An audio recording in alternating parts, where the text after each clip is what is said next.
जालिमों, मोदी छा गया है। अब ये औरत बकवास कर रही है और तो और ये मुनाफिक औरत हिंदुस्तान को सेक्युलर साबित करने की कोशिश कर रही है। मैं जरा इसको बताना चाहूंगी कि भारत कहां का सेक्युलर है और मोदी की छोटी सोच ने भारत को इतना छोटा बना दिया कि पूरी दुनिया देख रही है इस भारत की औकात। इस वक्त बकवास कर रही थी अभी। प्रधानमंत्री मोदी तिरंगे के साथ नजर आ रहे हैं, उनके हाथों में यह राष्ट्र ध्वज तिरंगा। तमाम मुश्किलों के बावजूद ये निर्माण हुआ है। पूरी दुनिया भारत की इस तकनीकी कौशल को आज देख रही है। हम जब कहते हैं कश्मीर बनेगा पाकिस्तान, कश्मीरी कहते हैं पाकिस्तान बनेगा। कश्मीर में तो पाकिस्तान बनना ही बनना है, इसमें तो कोई शक नहीं है। हमें यकीन है कि कश्मीर पाकिस्तान के साथ जाएंगे, क्योंकि हमारा जो ताल्लुक है वो खून का ताल्लुक है, तहजीब का ताल्लुक है, वो मजहब का ताल्लुक है, वो भाई भाई का ताल्लुक। जो मकबूजा कश्मीर की आवाम पर बेईमाना मुजालिम है मोदी के, जो आरएसएस के गुंडे हैं, सबको पता है कि वो मुलव्विस हैं। तो मुसलमानों की जो वहाँ पे नस्लकुशी की मुहिम है आखिर कब रुकेगी? लेकिन हमने जो रास्ता चुना लड़ाई का वो हमने गलत चुना। हमारे यहाँ पे एजुकेशन का लेवल उनसे कंपेयर कर लें, जंग तो असल यही। मोदी जी को इनविटेशन दे दिया है, बल्कि ये कि फोन कॉल करके इनवाइट किया ताकि मोदी जी ये ना कहें कि कोरियर वाला जो था वो कार्ड कहीं और डाल के चला गया, तो वो सिस्टम ना हो। या फिर ये भी ना कहें कि जी हमने ईमेल, आजकल तो ईमेल भी कर देते हैं ना लोग, ईमेल कर देते हैं, व्हाट्सएप कर देते हैं, तो लोग कह देते हैं हमें तो ईमेल मिला ही नहीं, या हमें तो जी व्हाट्सएप मैसेज आपका आया ही नहीं। तो इस किस्म की भी कोई बात ना हो सके, तो इसलिए एहतियात के तौर पे कैनेडियन प्राइम मिनिस्टर ने बाकायदा फोन कॉल करके और प्राइम मिनिस्टर मोदी को इनविटेशन दिया है G7 समिट का। तो बहरहाल मोदी जी ने भी फौरन ही टाइम जाया किए बगैर ही हाँ कर दी कि बस में अभी आया। और जी अब मोदी जी जा रहे हैं, मगर ये जरूर है कि पाकिस्तान की अगर हम बात करें तो आप लोग जानते ही हैं कि पाकिस्तान में जी आने वाला है बजट।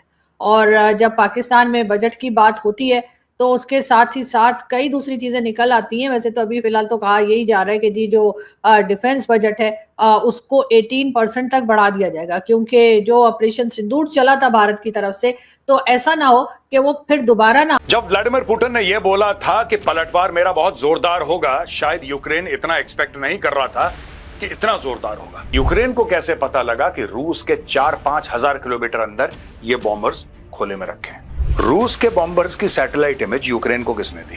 ये प्रूव हो जाता है कि भाई रशिया के जो स्ट्रेटेजिक बॉम्बर्स थे उनकी सैटेलाइट इमेज यूक्रेन को अमेरिका ने दी है।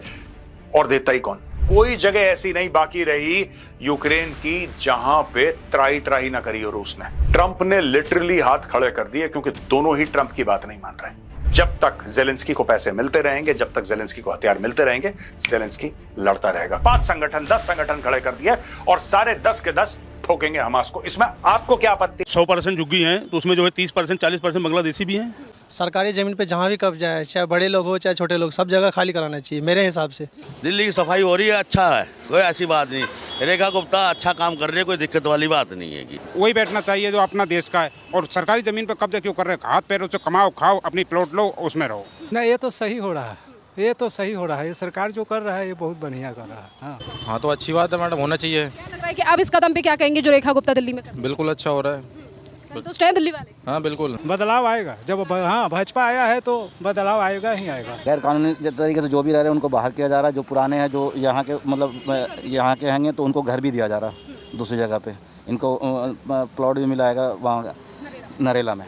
अवैध तरीके से क्यों रहेंगे? वैध तरीके जो हैं वो रहे, उनके वजह से सबको दिक्कत हो रही है। दुनिया भर के क्राइम हो रहे हैं, उनका कोई रिकॉर्ड नहीं, कोई कुछ नहीं है, क्राइम कर। देखिए कुर्बानी ये मजहब जो है शुरुआत इसकी खून से होती है, आपकी खतना होती है तो वहाँ इतनी बड़ी बात ना बोले आप। शुरुआत ही खून से होती है सर। गाय को हम माता मानते हैं, हमारी इस माता को तो छोड़ दो, इन्होंने उसको भी नहीं छोड़ा। मैंने अपनी आंख से देखा। आप बकरा बनाइए केक का, उसको काटिए, क्या दिक्कत है? ऐसे थोड़ी काट लेंगे। बकरा का आपको मालूम है? बकरा का मीनिंग भी गाय है भाई, गाय है, पूरा सूरा है कुरान में, पूरा चैप्टर है। रोड में बकरा काटोगे, गली में खून बहाओगे। छोटे बच्चे हैं जो हिंदू नहीं खाता वहाँ पे बकरा काट दोगे।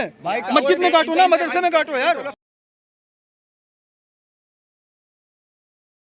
देखिए पूरे विश्व में बकरीद का त्यौहार मनाया जाएगा और बेहद करीब ये त्यौहार है, लेकिन इस त्यौहार को लेकर अफ्रीकी देश में बवाल मचा हुआ है। मोरक्को एक देश है जो अफ्रीकी देश है, वहाँ के राजा मोहम्मद वी ने ये फैसला लिया है कि देश में आर्थिक संकट और जो जानवरों का संकट चल रहा है उसके मध्य